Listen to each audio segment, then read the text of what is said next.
Hi, it's Tom Jordan. It is Friday. We have a lot to talk about actually today. I would say three big topics. One of them, of course, the ceasefire deal between Israel and Hamas. It almost didn't happen as Hamas seemed to renege on the deal, but it's signed now, and it's a critical step in releasing the hostages. But its success is going to hinge on if all parties adhere to the agreement. And with Hamas's track record, that is a big if.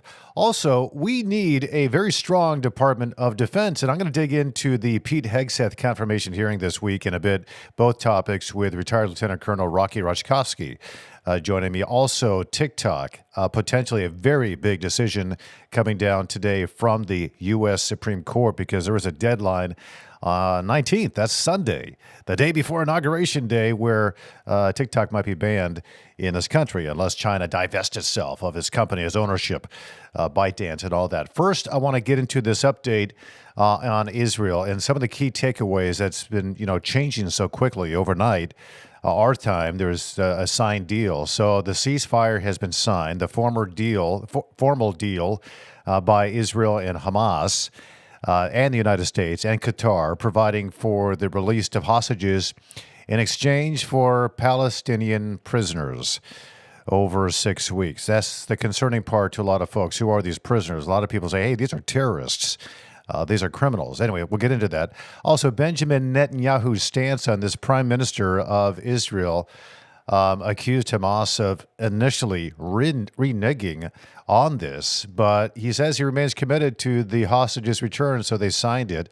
The United States very much involved in this. Both President Biden and President-elect Donald Trump instrumental in advancing the agreement, with Trump asserting his pivotal role in the negotiations. A lot of people agree with him. Like without him, this would not have gone over the finish line by Sunday, like the day before his inauguration, which is what he was calling for. There are continued airstrikes. There had been from Israel into Gaza. They continued. This is very fragile, this truce that's in place right now. The delays in implementing the agreement, of course, has shown that this is still very fragile. Can you really trust Hamas in this? So Prime Minister Netanyahu had delayed the crucial cabinet vote, but it's back on now, obviously, as they finally stopped backtracking. Hamas did, and they signed the agreement. And the deal is Israel officials, listen, they're determined to rescue the hostages, of course, but also to prevent Hamas from maintaining its grip in Gaza, because Hamas, these are terrorists, and they are an ongoing threat to Israel. They want Israel off the map.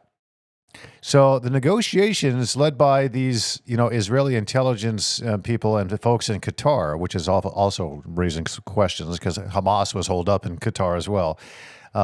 So what does that mean? Donald Trump, very instrumental, great that he was, because he gave a lot of very strong pressure to get Hamas to sign this deal. And they better do it before Inauguration Day, or else bad things are going to happen on January 20th to those terrorists. And what do you know? The deal goes into effect on January 19th, a few hours before Trump is sworn in as the 47th president of the United States. A lot of contrast you can make to Joe Biden's inaction over so many months, over a year on this, and suddenly it gets done. So let's talk about this. Okay, so I want to remind you to chime in. I want you to ask some questions if you could. Rocky Raczkowski is going to answer those questions along with me. So you can comment there in the comment sections, and I will get to those in just a moment. We are going to bring in retired Lieutenant Colonel Rocky Raczkowski. Cameron, is Rocky there, or is he? He was there. Did he leave? And now he's there. Okay, you're back. I knew we were going to renege on this, but you're back. Good to see you. Rocky Raczkowski. No, absolutely not. Great to be on with you, Tom. It's always good to have you. It's a pleasure. Retired Lieutenant Colonel, of course, and he served, by the way, as the House Majority Floor Leader in this great state of Michigan. I guess, Rocky, your first takeaway, we'll start with the Israel-Hamas situation. I mean, this thing almost got scuttled. It looked like it might have done that. Is this a secure deal? Do you think all parties are going to oblige? I mean, what's your overall takeaway initially? I think it's a secure deal right now. One of the biggest problems that we had was when the deal was cut.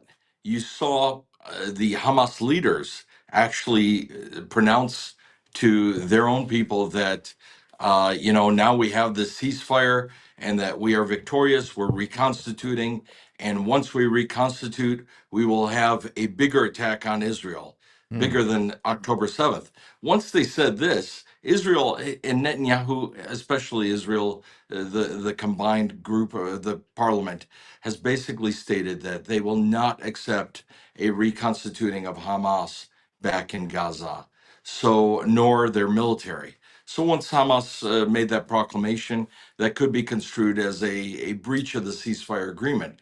But we see now that the ceasefire agreement is back on track, that the Israeli war cabinet convened, and that Netanyahu, to his own political peril, because he has people within for people to understand, it's not like the US government where we have Republicans, Democrats, and sometimes we have independents. In Israel, you have a parliament which has multitude numbers of coalitions and different political parties. And those political parties come together to try to form a coalition government. So you've got different groups of individuals connecting to your government to make you a majority. And if one of those groups falls off and that majority is very weak or very small, then you've got a problem. And Netanyahu, to his own peril, his own political peril, has some strong conservatives on his right wing in a coalition that have basically said that if this agreement goes through, that they will actually leave the coalition government, and that could cause political strife in Israel. But Netanyahu has signed the agreement. The cabinet did vote on this agreement, and they're moving forward on it.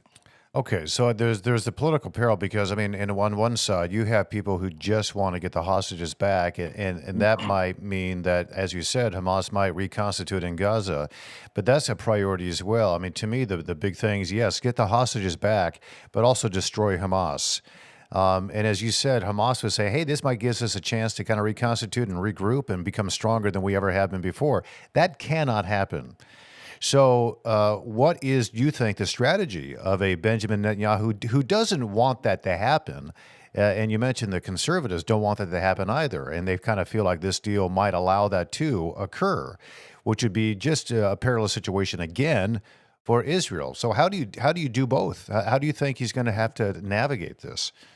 Well, Tom, to answer your question, the answer is not with the Gaza Strip or Hamas. The answer is with Iran and everything around that entire Middle East. Because we look at who's paying and who's arming Hezbollah in Lebanon, southern Lebanon, who's arming and paying for the armaments and the supplies to Hamas, but Iran, who's supporting and arming the Houthis, but Iran. So the answer lies in Tehran, the capital of Iran, and who basically is leading that government and what their goals are. So I think we I, lost. There you go. There we go. can you Got hear you me? back. Yeah, we got you Yeah. back now. Go ahead. Yeah, One of thanks. the problems with doing this on a cell phone, and I apologize, is that you're getting so many phone calls at once, and people don't realize that you're on a I on a very understand. important podcast with Tom Yeah. Jordan.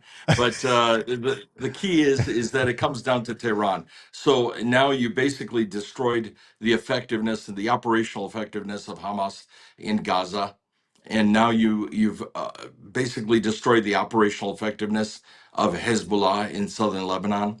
Syria has had a revolution. Now, no longer can arms go through Syria without Israel watching or without Israel basically eliminating those arms moving through Syria.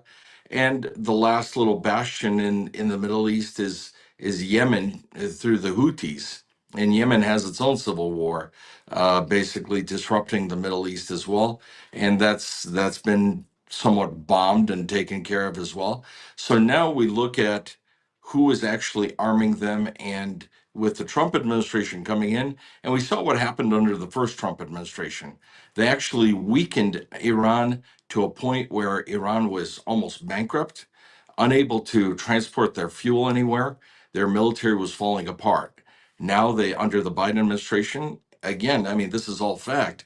They have reconstituted themselves with money, with power, with working closer with Russia and China to basically disrupt Israel and the United States. Now, with the new Trump administration working closely with Benjamin Netanyahu's government, I think that Iran will be a target again. Yeah, it's almost as if President Biden wanted Iran to gain the leverage they have right now in the Middle East because they allowed them to reap, tens of millions of dollars or billions of dollars in order to fund these groups like Hamas and Hezbollah and the Houthis and whatnot. To this issue, though, because here's part of the concern about this ceasefire deal, this agreement. It involves Israel exchanging their Palestinian prisoners who are very dangerous individuals. You might call them terrorists. Certainly, a lot of them are murderers. So you exchange the hostages, some of them, 33, I believe, for these Palestinian dangerous prisoners over a 6-week period. How does that trade-off alone, because you might weaken the ability for Iran, and I think Donald Trump is going to take care of that, in terms of their ability financially to support these proxies. But you still have these ideological warriors and terrorists who now are set free in places like Gaza and in Lebanon, or maybe in the West Bank as well. So that's still a clear and present danger. So doesn't this deal, it's great to get the hostages back, but doesn't it put Israel in immediate peril because of these Well, individuals? not necessarily. And the reason why I say this is, yes, you're correct with the 33 hostages in the first phase of the agreement. There's multiple phases. And the goal is, let me just backtrack for a second and talk about the hostages. During the first ceasefire, there was about 250 hostages taken on October 7th, if you recall. Hmm. That's the estimates. Under the first ceasefire, about 100 were set free. Then they said that there was another 150. Out of those 150, there's a projection that about 84 to 86 may have been killed or died in captivity. And we've seen now with the last recent reports in the last 3 weeks where some were recovered, the bodies were recovered in tunnels and so forth. So now they're saying there's about 66, maybe 64 hostages that are still alive that are left. And the first phase of this would be 33 of the hostages would be delivered. Then the second phase would be obviously more, and potentially the bodies of those that died or were killed in captivity would be sent last. But when you're talking about the transition of releasing prisoners and are they a threat? One could say they are a threat because they were in prison, they were ideologically against Israel. They've obviously committed some type of crime against humanity to be in prison there. But one of the things that they'll be lacking is the support network. And that support network, what we talked about a little bit earlier, is that support network financially and with weapons from Tehran. If you eliminate the ability of Tehran to transport weapons, if you eliminate Tehran the ability to transport money to support these individuals, then their military or their fanaticism starts to fall apart.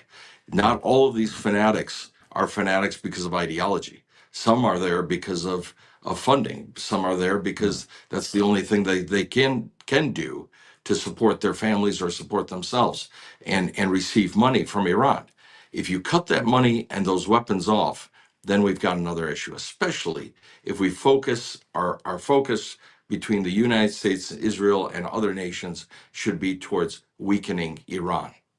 Yeah, this is such a complicated mess out there in the Middle East. Benjamin Netanyahu, he was very thankful to the United States for our involvement, and he thanked both President Biden for his work and also President-elect Donald Trump for his latest efforts as well. And I know that Benjamin Netanyahu and Trump seem more aligned than does Netanyahu and Joe Biden in this. But how Very true.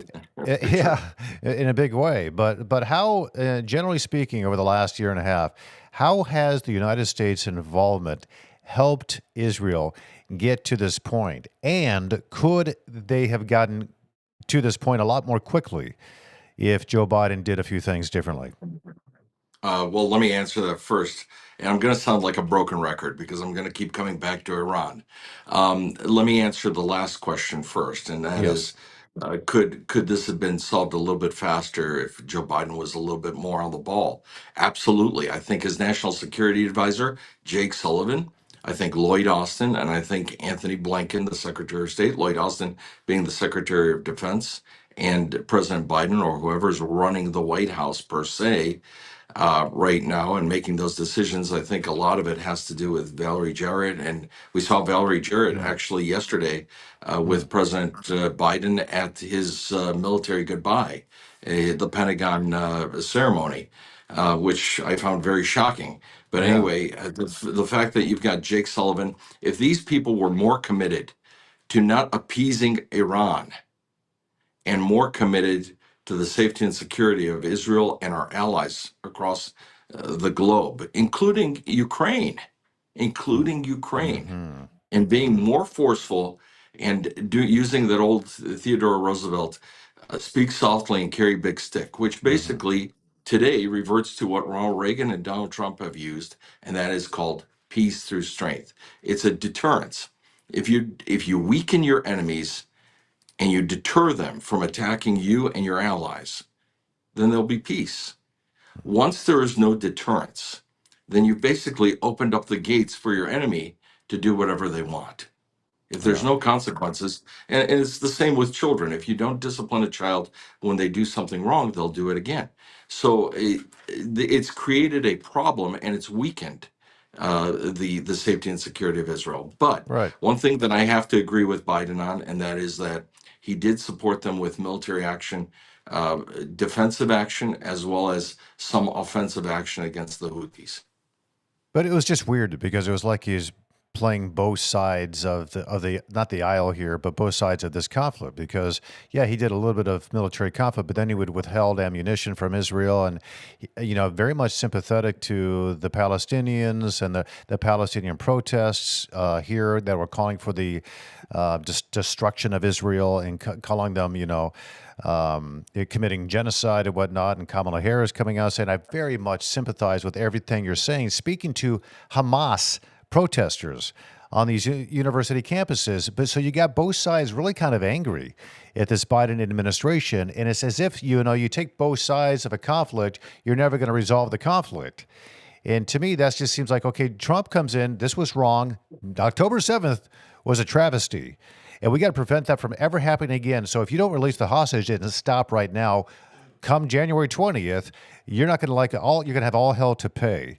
All So hell to he pay. seems very demonstrably to be taking, without question, Israel's side on this. And you had the Biden administration taking both people's side and kind of wish-washy. And you mentioned Sullivan and Antony Blinken. It's the same thing. So it's like this United Nations kind of perspective on the Middle And look East how, when, by the way, Tom, nothing is going to change if you have that. yeah, look how that worked out in the election. They were playing the Yes. election. They were trying to play both sides to win votes and quite frankly, I think that it wasn't just the election. I think they are a rudderless ship. You saw no leadership coming out of the White House for so long. For almost 4 years, we haven't had a press conference or the president speaking to the people. And suddenly, out of the blue, he has his goodbye speech, where that was Yeah. pretty gloomy Yes. and lackadaisical. But when you look at Kamala Harris and Biden, their pronouncements coming out of the White House and out of the executive office with the vice president, they were pretty lackluster, and they were all over the board because they were trying to appeal to the Jewish voters as well as to the Palestinian and Arabic voters. And what's really interesting is most Arabs, if you saw what happened in Dearborn and in Hamtramck, most Arabs said, well, what they saw, what you saw. They saw an administration that is wishy-washy, that is all over the board. And then they looked at Trump and they said, yeah, he's supporting, and I've heard this personally myself from some Arab friends that are very concerned about the Middle East, and they said this. They said, "Yeah, we're not particularly impressed by President Trump's position on Israel, but at least we'll know that there'll be peace." Mm. Mm-hmm. And that's why Yeah. many of them voted for Trump Hmm. strictly on the position of peace through strength. Plus, the Democrats obviously went so far overboard on some of their social issues and their transgendered issues, Yeah, that a and lot near of the Dearborn, you community saw the there. protests as well Yeah, regarding absolutely, those absolutely. issues in their schools. And I said, this is completely contrary to what our religion, Islam, teaches about morality and these kinds of things. And so I think that was a big red flag they first saw with the Democratic Party, and then they see this chaos that's happening in back where their home countries and whatnot. I think something's got to Yeah, change here, and maybe it changes on depending on what your perspective is. If you're a Sunni Muslim versus a Shia Muslim, and Iran versus Saudi Arabia, that kind of thing, and Jordan. There are factions within the Muslim world also. Do you think that okay? So Netanyahu he says he is committed to making sure that Hamas does not reconstitute in Gaza. That Gaza is essentially out from the jurisdiction from Hamas leadership in there, both for his sake and also for the Palestinians in Gaza, because they're not being taken care of by this terrorist organization known as Hamas. They're under their thumb. So, and I know they've got to deal with the head of the snake, and that is Iran, as you've touched on. They have to do that, and I think Trump will help them do that with all the sanctions that are probably likely coming to the Iranian regime. But is there a short term probability that Netanyahu can rout out Hamas from Gaza? yes, yes. And one of the things that I'm really shocked that's not being covered in the U.S. media, I read this believe it was the Jerusalem Times, was the remember the Palestinian people have Gaza and they have the West Bank, and the Hmm. Palestinian Authority is run by and governed technically by a group called Fatah. Yes. And for the first time ever, Fatah and their leader, Mahmoud Abbas, uh, made a proclamation to the Palestinian people, both in the West Bank as well as in Gaza. And this is what shocks me that this isn't being covered as much. That proclamation stated it was a condemnation, a full throated condemnation of Hamas. And Hmm. they basically said that you are doing the bidding of Iran to the peril of our people. I mean, if Well, that's that's not huge because the West Bank that's huge. is yeah, because the Palestinian Authority has almost been looking like the good guy in this whole thing, and Mahmoud Abbas as well. But the reality is, I think in the West Bank, there's a lot of anti-Israel sentiments there as Absolutely, well, and there are absolutely, terrorists but within the West Bank too. But this making absolutely, that kind of a statement. Is Hamas, in your view and understanding, at all embedded within the West Bank as well? And if so, what's the risk there? it is embedded. But when we say embedded, how much is it embedded? It's not as embedded as it is through the tentacles of the Gaza. And again, there is a schism between the Sunni and the Shia with Iran, and that's happened recently in recent times in the last 20 years. And again, it's because of Tehran's power push into the Middle East and their power push to basically not only control the lives of individuals, control governments, but also to take out Israel. And one of the things that President Trump did in his first administration with the Abraham Accords Hmm. basically created peace with many Sunni nations with Israel. You saw peace with Saudi Arabia, peace with Qatar and the UAE, and those Abraham Accords were huge, huge. You've got peace between Israel, Jordan, and Egypt, and now with Syria falling, with Assad out, I truly feel that Assad was one of the last linchpins in that area. Now we're pretty much Hezbollah is destroyed. Their leadership has been destroyed with taking out Hassan Nasrallah, which was the Hmm. leader of Hezbollah in Lebanon, and also, by the way, he controlled a lot of politics in Lebanon, and basically withheld an election of a president in Lebanon because he wanted his choice in president. So if you understand Lebanese government, the president has to be Maronite or Christian. The prime minister is usually Sunni, and the speaker or the legislative leader of the parliament is a Sunni, and that was pretty much done through their constitution that the French helped create. And basically, Hassan Nasrallah was trying to control the who the president would be, so that he would have total control, and Hezbollah would have total control over the government in Lebanon. Well, now you see for the first time ever, Lebanon electing, for the first time in a long time actually, Lebanon electing a president to take the oath of office, the Lebanese military reconstituting, coming down into the south, and Hezbollah basically being kind of neutralized in more ways than one, militarily and in their leadership. And political power as well throughout Lebanon. That was a big blow. The other big blow was the fact that Assad in Syria was deposed. That's huge. No matter who we have there now we can we work with them. But you saw Russia basically evacuate out of there, and Hmm. the Syrian forces fall tremendously. Those That, Syrian forces were the ones that helped Iran basically yes, funnel weapons to the Gaza, helped right. Iran funnel weapons to Hezbollah as well. Yeah, I don't think Iran saw all this coming so quickly. And Hamas has been greatly Yeah. weakened. Hezbollah has been greatly weakened. Syria basically dethroned from the Iranian, essentially proxy of Bashar Assad. And now you wonder, okay, so if Israel really needs to cut off the head of the snake, do they almost have like a clear path to do that now with Syria gone in terms of that, the Iranian control of that area? And can they now have an opportunity to finally deal with their biggest threat, which is the Iranian regime? You're asking me to pull open my crystal ball, but I will tell Yes. you this. I'll speak prophetically here. That says that after January 20th, I think that both the United States and Israel will be Yeah. dealing with Iran. Yeah, I agree. Yes. All right, that's pretty good. We'll see if you're a false prophet or you're the real deal. No, the Come real January deal, 20th, real deal. real deal. All right, that's exciting. I think you're right. I think those two will walk hand in hand, and they'll kind of just walk that road together right up to the Iranian regime and say, "Knock, knock, we're here. It's time for you to get lost."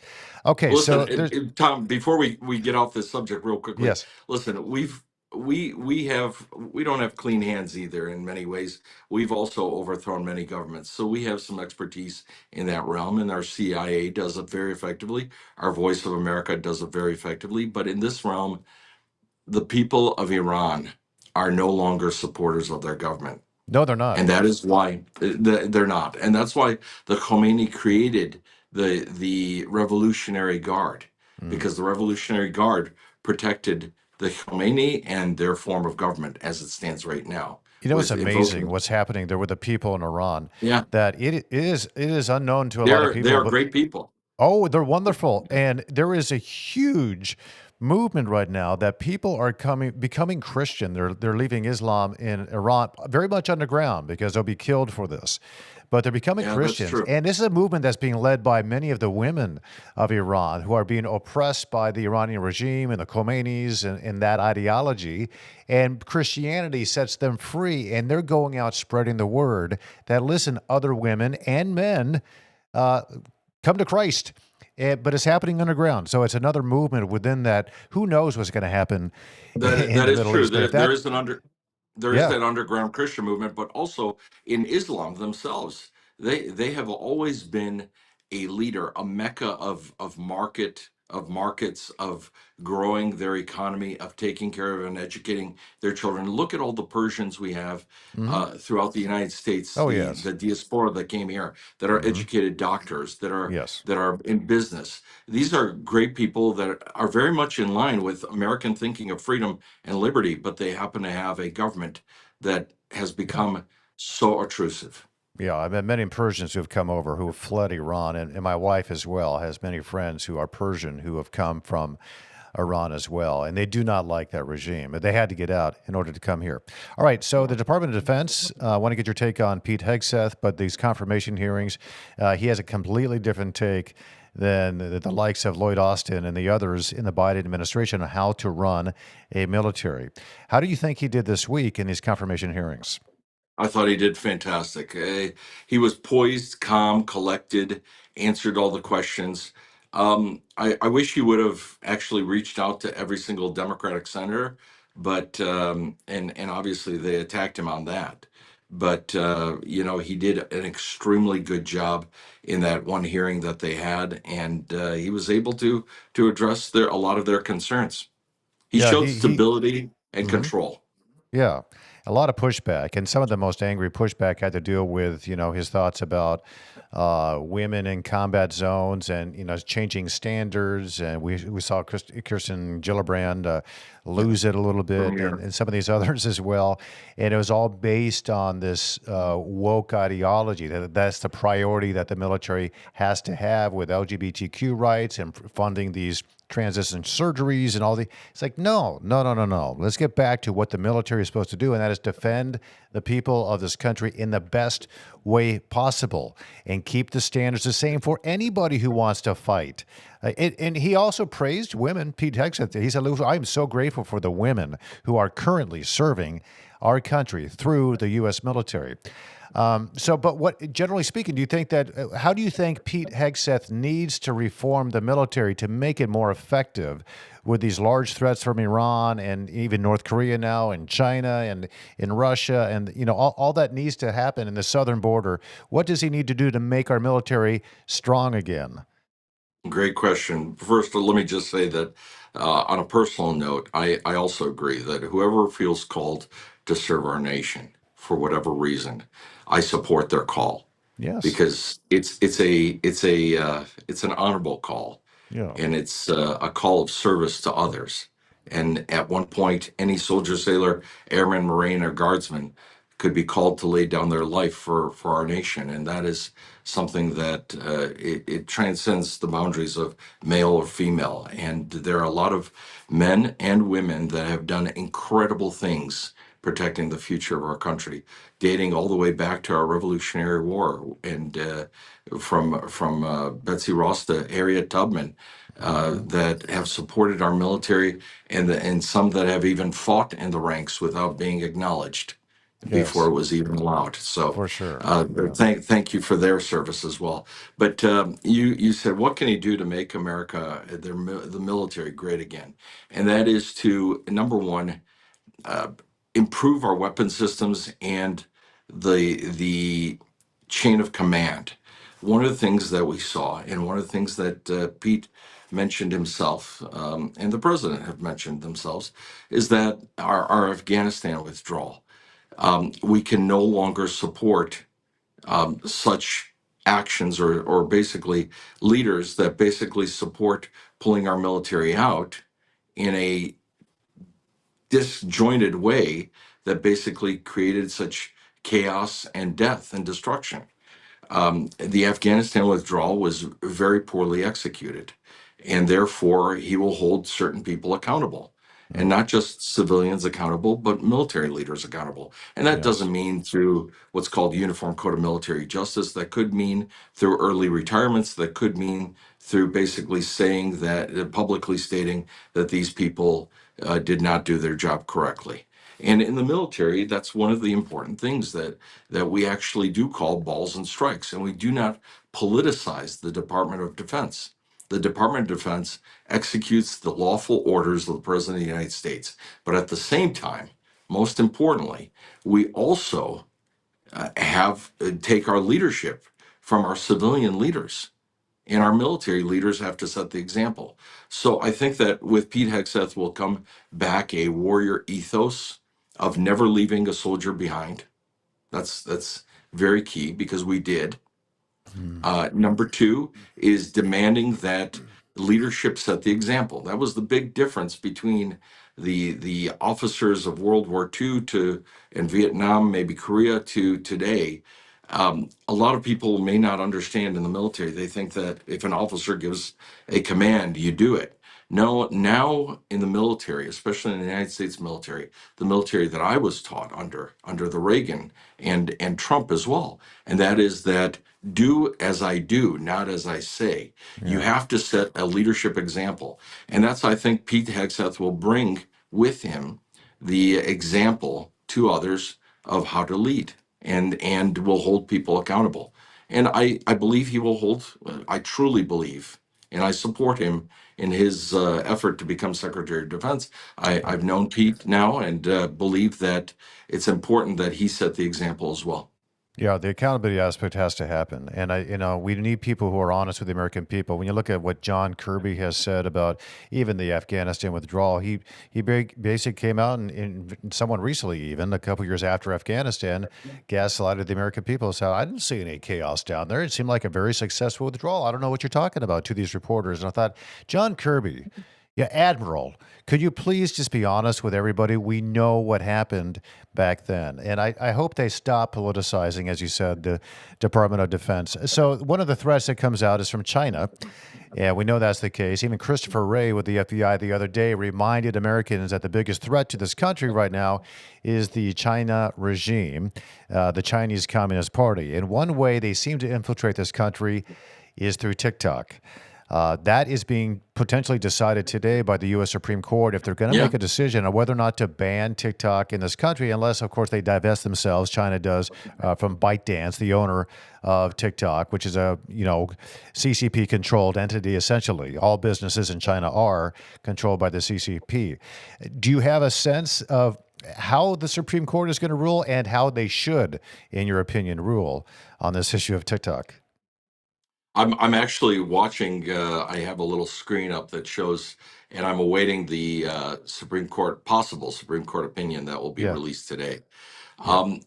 I've got mixed feelings about how the Supreme Court will rule. Do I have a personal position? Let me first give you my personal position, if I may, Tom, and that Yes. is that TikTok is a danger. I understand that there's a lot of people trying to make a living on it. There's a lot of social influencers and individuals are enjoying the videos and so forth. God bless them. I am not trying to stop free speech. Um, and I would love to see a U.S. entity purchase TikTok or own TikTok, like what China requires. China does not allow any foreign social media or any type of foreign platforms, IT platforms, into China unless there is a Chinese entity in charge of it. And the reason for that is because China captures data, and that data is being used against us. And the Supreme Court has to decide, do we have complete freedom of speech and freedom of association? And a lot of these people, I just heard a report on the news that said that this, I forgot what it's called. I think it's called a red site or something like that Is it from China. Red Mill? It's Red Mill? Red Mill is a Chinese site that really is left-wing controlled, and a lot of people are going down and basically downloading that onto their phones and onto their computers as a protest. I think that's the dumbest protest you could possibly make. Um, and because basically you're basically saying, oh, I would like to have my videos on TikTok, but you can have the keys to my car and my house, and here are my bank accounts. And by the Yes. way, here's how to control me and all the searches I've done online. We have become civil libertarians in some respects. Even Democrats have become civil libertarians in many respects because they don't want the government intrusion, and they don't want anyone intruding and seeing what type of searches they've had on Google or anything else. That's why you've seen the explosion of companies, internet browser companies like DuckDuckGo and others. Mm-hmm. But Mm-hmm. but yet to open ourselves up to the Chinese government and give all that information, which is actually happening. I wish America would wake up and realize that any phone made by Huawei in the United States, that's the phones that are very much like iPhones, but they're Chinese fake imitations, and they're sold in the United States, and they're sold all over Europe. Those phones collect data. They listen into our speech, and I'm telling you right now that a lot of people say, well, I have nothing, I have no national secrets or what have you, but you do somehow communicate what is happening, and they are able to then know, should they influence Americans and start a civil war? Should they create schisms and conspiracy theories that will be led by these individuals to their friends? And that's how you tear apart the fabric of a nation. Exactly. Exactly. And that's what we don't understand. And people wonder why we're so divided in this country. And maybe a civil war is coming. And I think a lot of it does have to do with these outside foreign influences that we're Hey, allowing into our heads. Tom, it's North Korea, Yeah. it's Russia, Mm-hmm. it's China, and it's Yes. Iran. And I Yeah. know that most Americans have never been to these countries or understand what's truly going on. And they're living in a peaceful, safe country here in the United States. They can go out and have food whenever they want. They can go get a Big Mac whenever they want. They can do whatever they want in this country. That's freedom. Other countries do not have that, and other dictators and some people would love to bring down the United States. And it's not so much to control the guy that's having the Big Mac that goes to enjoying their lives in the United States, but it is to demoralize and bring down the US dollar so that we no longer play an active role in the international community. And once you bring down the US dollar, once you bring down the US economy, and once you dumb down the US people, then you break down the freedom of the United States. Yep. And there's Yeah, nowhere else and to. they're in, and they're in. I have dear friends of mine who are Chinese nationals who came here, and they keep warning me. This is exactly what happened with Ming when he took Mao. Mao took over Mom, China. mom, Yeah, in China. they dumbed down the people. They did it slowly but surely and consistently. And what's happening in the United States is what happened to China. And Tom, they told me they already have probably a dossier on you specifically. They know so much more about you than you could ever even realize, and they're using that for the purposes of wearing down the country, stripping away our freedoms eventually, so it weakens our leverage globally, and they're doing it financially as well. I can't thank you enough. You always have great insight on all these issues, and you bring it from an insider who knows how everything works on so many topics. Can't thank you enough. Rocky Raczkowski joining me once again on the Tom Jordan Live program. Good to see you, Rocky. Thank you. God bless you, Tom, and keep the faith. Yeah, you too, brother. Thank you so much. Yeah, great guy. Rocky has served this country in so many different facets. He's been a politician. He worked in the state house. Was a floor leader for Michigan. Was many years there. He ran for Congress. But most importantly, he is a military leader. Served as lieutenant colonel, and so he knows his stuff. Cares deeply about this country, and he's very fair. He wants everyone to succeed and thrive. And in that sense, he is not a partisan. He's very much. I mean, you just heard him give Joe Biden some credit for some of the things that he did do in this fight between Israel and Hamas. I'm concerned about Hamas. I am personally. I think their duplicity in the fact that they reneged on this deal initially, so they can. When we found out that they can reconstitute, they thought this was to their advantage to maintain control in Gaza, and so they're angling for that. So they can't really be trusted. When a group like Hamas reneges on a deal at the 11th hour, it's not just frustrating, it's a predictable pattern. Now they're back at it. They came back to the table. But listen, Israel's got to stand firm here, and so does the United States, and we've got to refuse to reward bad behavior with some concessions that really only embolden these terrorists to continue their exploitation and their violence. And their ultimate goal is to wipe Israel off the map, and then what? Come after the United States, and they can use all the backers like Iran, whoever else will come behind them, to do so. So we've got to understand the real threat that groups like Hamas represent. It's not just Hamas. It's an ideology that is very, perpetuates through, the Houthis and the Hezbollah and Iran and many of the Shia type of regimes in the Middle East.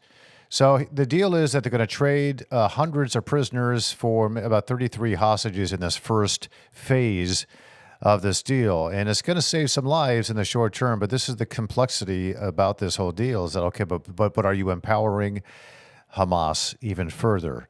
And that's the concern. But Rocky made a very good point that, listen, there might be some radical extremists in Gaza. There might be in the West. They are in the West Bank. They're in Lebanon. They're in Yemen. They're in a variety of areas that surround Israel. But if they don't have the funding that's necessary to keep them going, then the threat is basically just reduced to such a degree that Israel is pretty much safe. So you do that by make sure you clear out Gaza, make sure the West Bank is cleared, that you're winning the hearts and minds of these citizens in those regions, and the leadership like Mahmoud Abbas comes about and says, all right, we condemn Hamas in the strongest of terms. That's good that he did that, Mahmoud Abbas, but he's still not necessarily a Israeli-friendly individual. The Palestinian Authority is not that way, and they're not certainly United States-friendly individuals either. So we got to be, keep them close, keep your enemies close, but understand who they really are and what their ultimate goal is here. So there's a lot of challenges ahead, but if you can deal with Iran in the way that Rocky outlined, that'd be great. The good news is we think we're going to get some hostages back. 33 to start off. We hope we get, we don't know exactly how many. There could be 70, there could be 80, there could be in the 90s, but some of them may be lost. And a dear friend of mine lost his, I think it's his first cousin, second cousin, a gentleman named Hirsch, who endured great hardship and suffering and torture, and they blew off his arm.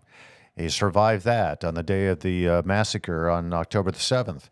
And then they found his body after Hamas decides to kill him, and a few others as well. And it was just horrific. So there's a lot of grief going around here. So we pray for the hostages that they all make it back, the ones that are left, make it back home safely, and that God protects them. Listen, we need unapologetic leadership here. That alone shifts the dynamics in the conflict. It can make real progress, as we're seeing now. Softer approaches fail when you're dealing with Iran and Gaza and West Bank and Yemen and Lebanon. You got to be strong in this and show them that you're serious. And that's what Donald Trump has done. And I do give him primarily the credit in terms of getting this over the finish line, because Joe Biden's been at it for about a year and a half and really very little progress, because he was trying to hold the hands of both sides. And I don't know where his allegiances lie. Some people say he's a total Israeli supporter. Some people say he's a Palestinian supporter. And both sides are saying they don't like his stances with the other ones. And it wasn't going to work. So we have a president now who's coming into office on Monday who is unapologetically in support of Israel and protecting them and helping them maintain their own national security. And you got to give the IDF tremendous credit. They've taken on so many casualties in this long battle, but they are in it to win it to the death. Many of them have given up their lives. They're committed to this rescuing of the hostages. They have got moral leadership. Hamas uses human lives as these bargaining chips and shields, and enough is enough. So, you hear all the rhetoric from the legacy media outlets that somehow Israel is committing genocide. No, they're trying to protect their lives of their children and really, honestly, the children of the Palestinians who are being used again as human shields by Hamas. It's pathetic. And we need to have an accurate depiction of what's happening there. But there was a reporter, I think it was yesterday, who was pulled out. I think it was a State Department briefing. Antony Blinken was in there, and two reporters were pulled out of that briefing because they were saying that Antony Blinken should be charged at The Hague because of his support of Israel. Antony Blinken is actually one of those guys that seems to really support the Palestinians as well. So again, he's holding the hands on both sides, projecting different messages around the world, and it's confusing. But the media, they are in on this, I think, for Palestinian. I'm going to get to your comments here in a second, but I want to talk about TikTok for a moment. So the future of TikTok really does hang in the balance. We got the Supreme Court here. They heard arguments last week. This was on January 10th, last Friday. Heard arguments about, okay, what should we do over a law that could lead to the app's ban unless it's China-based parent company, which is ByteDance. They divest its ownership. So the ban is set to take place on Sunday, January 19th. And there's a lot of intense debate over national security and free speech in this. And I like the idea that Rocky put forward was this freedom of association. Do we have the freedom to associate with a known foreign enemy to the United States? And I would say, no, we don't have that kind of freedom. Associating with the CCP, which is very much an adversary and probably the United States' greatest threat. And you're going to allow them to come in and steal information from all of us. I think I agree with Rocky. I think this app is incredibly dangerous. The Biden administration, it seems at large, agrees with this, but a lot of Democrats are on TikTok and they're campaigning. We have our Governor Whitmer in Michigan, who's famous for her TikToks and her posts there, but they are tied directly to the Chinese government, and it does pose a grave risk. So I want to get the perspective, and there's different perspectives on this, and I understand the free speech argument. Cameron Harris, of course, he's our go-to guy. He's our, expert behind the scenes here. You probably, if you've been a guest in the program, you've spoken with Cameron. He's in his 20s. He is a social media extraordinaire, and he's just very savvy in this issue. And he's kind of concerned about this issue when it comes to free speech. Cameron, what is your take? I mean, you're going to join me now. There he is, the infamous Cameron Harris joining us. So you're on TikTok, correct? Mm-hmm. Okay. What is it about TikTok that does not concern you when it comes to national security? It's not that it doesn't necessarily concern me. Like, yes, I fully understand the idea that they can get our data and everything, but also why American companies are doing it anyway. So, and they're just going to sell it to the highest bidder anyway. So what's the big deal if we necessarily get some enjoyment out of it, is a lot of people's thought process online. Yeah, that's what I've noticed. So online, a lot of people have the same thing. Hey, they already got our data. Who cares if it's an American company or if it's a Chinese company? So, so you wouldn't, it doesn't matter to you if, China says, okay, we'll give up our ownership of this. ByteDance sells it to, say, an Elon Musk. Would that even matter to you? Or would that affect in any way your use of TikTok? No, I generally don't care who owns it necessarily. I know that if Elon Musk bought it, great. I know Mr. Beast was talking about buying it, who's a very popular YouTuber, if you know of him. I do not know of Mr. Beast, but I know you do. I'm sure my kids know Mr. Beast as well. Probably. I would imagine so. Yeah. But so why? Okay. So let me ask you. So the Chinese government, they are clearly enemies of the United States. They hate us. Mm-hmm. And, it is known, and maybe you disagree with this. And if you do, let me know. That's fine. But it seems to me it's known that the Chinese government, through TikTok, they gather information of people like you and me. I don't use TikTok for this very purpose. Because I know it's a fun app and it's great and people are making money off it, but I don't want the Chinese government, communists, coming in and writing on a dossier on Tom Jordan, in which my friend in China says they already have on everybody here. But it gets more and more, and they use this app in order to take your information to tear down the country. Like they want to cause civil war and factions and pit people against other people. Doesn't that, it's one thing if Google does it, an American company, or there's Apple, but the fact that a communist regime that hates this country is doing it, that sits okay with you? No, it's not okay with me. But a lot of people are going to be divided on topics about this country anyway. No, I don't think that it's great that it comes from a communist party like that. Okay. So the sentiment in your group is pretty much, let's just keep it going. TikTok is great. And listen, I know a lot of people. I have friends who are on TikTok, and they're not worried about it either. I'm not saying that not being worried about. I'm not trying to put you on the spot here, as if you're a good guy. I know a lot of gotchas. I apologize. You're a really good guy, and you're a very smart individual. And a lot of people in their 20s are as well. Even my own kids are very smart. They're not concerned about TikTok. So it's just interesting. I wanted to get your take on it. Do you think, what do you think should happen today with the Supreme Court? Hopefully the Supreme Court overturns it, or I know there's a couple different options that could go down. Whether the Supreme Court overturns it, says it's unconstitutional, it's like an infringement on free speech, or, they let it pass and then Trump gets in office and his attorney general, I believe that's the position, would just not enforce the law. Yeah. Mm-hmm. So there's a few different ways that TikTok can still be a thing even without them selling. But I guess we'll just have to see if anything changes until the last minute. But there's a few points I wanted to make. Yes, please do. So technically, if you see TikTok as banning TikTok as an infringement on free speech, if this is all a free speech argument, TikTok is still going to be live in Britain in England. So technically, in that case, England would have more free speech than America, which they don't even have a Constitution. an amendment. Yeah, First Amendment. Talking about free speech, and then also just an inconsistency or just an idea. I've never seen Republicans and Democrats agree on something so staunchly over all the topics that we've seen over the past few years, whether it's abortion, gun rights, anything like that, where it's this big deal. It's all this, equally divided. I'd say about 80% of Congress agrees on this.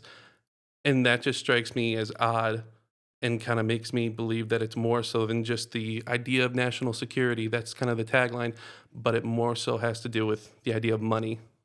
Yeah, absolutely. I very much agree with you on that. I think the reason why there's so much agreement is because TikTok is a cash cow. There's so much money coming in. It was the same thing with the argument for legalizing marijuana recreationally in various states is because it was a cash cow and people are going to become millionaires by being able to legally sell marijuana. A lot of people wanted to get in on that, even though they may have morally disagreed with the whole notion of just, getting high and for fun, for recreational purposes. I think that is the reason why there's so much agreement. Even Donald Trump seems to have changed his tune on this, and I think it's because he realized it's a very effective social media platform. You can get your message across. It's great for candidates, for political candidates. That's why Gretchen Whitmer uses it. But it goes against what the Department of National Intelligence recommends, the FBI, the Department of Homeland Security. What they all say, listen, they're actually it is probably the biggest spy tool that China uses in the United States is through TikTok. Well, did you know that U.S. officials are still able to keep their accounts after the ban in TikTok? It's crazy. So Right. if that's such a data concern, Yes. how are they still able to keep Because it comes down to the money and it comes down to the influence. I don't think Exactly. I honestly don't believe a lot of these politicians are as, like for me, I'm gravely concerned about this. I don't think they're as concerned as I am because they're making boatloads of money or they're getting reelected, and TikTok is a big reason why. You brought up UK and they would have more free speech in the United States. Do you know that in the UK, I'm just bringing this as an aside, that they if you are standing on a sidewalk and you say something to somebody, if you're outside, let's say you're outside an abortion clinic, not on their property, but you're nearby within, I don't know, what is it, 1,000 feet. And first of all, if you say anything about you're praying for a baby in there, you'll be arrested and carted off to jail. Not only that, if you are just silently, just not saying a word outside the abortion clinic and just standing there, minding your own business, and a police officer walks up to you and says, "What are you thinking about?" So I'm not thinking. I'm just praying inside my. Well, what are you praying about? I'm not praying out loud. I'm just praying inside of my head. Oh, what are you praying in your head about? I'm like, well, I'm praying for a baby inside the abortion clinic. Handcuffs. You're carted off to jail. So I don't think they'd have more free speech. I think maybe on this particular issue that is how it's framed, and I get the free speech argument. I think there's an association argument too. If we're associating with a known enemy of the United States, I think that's where the argument falls in line more than the free speech issue. I don't know, man. People disagree with me, and I'm fine with that. And I actually get it. I understand, Cameron, your position. I actually do. I just I'm concerned about the foreign threats. Like if it was Iran if Iran controlled your phone and was spying on you personally, would you still want to use that phone? Not necessarily, no. What But about I know North a lot of Korea? people online are just they feel like the government is kind of taking a lot nowadays, and they don't really have too much going on with how expensive everything is, whether it's housing or food or everything like that. That this was just one good thing they had going, and that's getting taken away again. But Okay. Interesting perspective. And it is, I think, indicative. What you're saying right now is how a lot of people in your generation are viewing this. And not only in your generation, you have a lot of, I mean, Donald Trump's not in your generation. He seems to agree with your position on this as well. So, hey, I appreciate it. Didn't mean to put you on the spot, but I wanted to hear your take on it, and then we can sure. dialogue about it, and it was good. Cameron Harris, that's the guy. That's him. Thanks, Cameron. I think we have a comment here, Cameron. Do we have one we can pop up here? I didn't want to ignore our listeners and our viewers to this, and we had a lot to talk about today, more than I had anticipated, actually. But Charles Beatty, TikTok is 100% a speech issue. 23andMe sold the genetic info they collected to China, and that concerns me more. Owning genetic info can be weaponized toward Americans more than data. Okay, so it's 100% a speech issue. 23andMe sold, yeah. So, okay, 23andMe is the company, yeah, like Ancestry.com. Yeah, that's a huge risk too. And why aren't we dealing with 23andMe like in the same vernacular? Charles, I appreciate your comment. I don't think it's 100% a speech issue. I mildly disagree with you there. I think it's partially a free speech issue, and partially it's owned by a known enemy to the United States who's using it as a spy tool to get into this country. And listen, I'm fully aware Google spies on us. We give them permission to do it, but they're not attempting, at least maybe some of the ideologues over there, the far left social democrats who are involved in Google, are trying to dismantle this country, but not in the same way that China wants to do it. So I don't know. This is a conflicting issue I have, because I do believe wholeheartedly in free speech, except when it comes to a known enemy like I wouldn't allow Hitler to come into this country and starts gathering people around him to turn people against us. I wouldn't think that would be a free speech issue, and I feel like it's kind of the same thing that China is doing, because they're radical extremists who want to destroy the United States, and they're using this as a weapon to do so. That's my stance on it. But I appreciate, Charles, always your comments. Let's bring up another one here, since we have a couple more. Jim Chakowski, good point on dumbing down the people, hence the legalization of dope and other drugs. Yep, you got that right, Jim. That's another reason why we're legalizing it. It's very profitable, and it dumbs down the people. Absolutely. Thanks, Jim. Let's bring up one more. Mary Ann Nitzio. Rocky needs to get with Patrick Colbeck and run our state. We need good leadership. Yeah, Patrick Colbeck and Rocky, two good guys here. And Patrick Colbeck, by the way, is a very intelligent individual, engineer-like minded, and he's really good with data. And because of that, he's exposed a lot of things that have happened within our various election systems that have always been denied. And because he exposes data, he gets labeled an extremist, when really he's a pretty common sense individual. Rocky is brilliant as well, and yeah, they would do a lot of good for the state. Patrick Colbeck would have served in the Senate. I think was it 8 years? I think a couple terms in the state Senate. So he's been there, done that. Appreciate your comments so much. It is Friday. Have a fantastic weekend. We will see you right back here Monday, 9 a.m. Eastern, streaming live, TomJordanLive.com. God bless.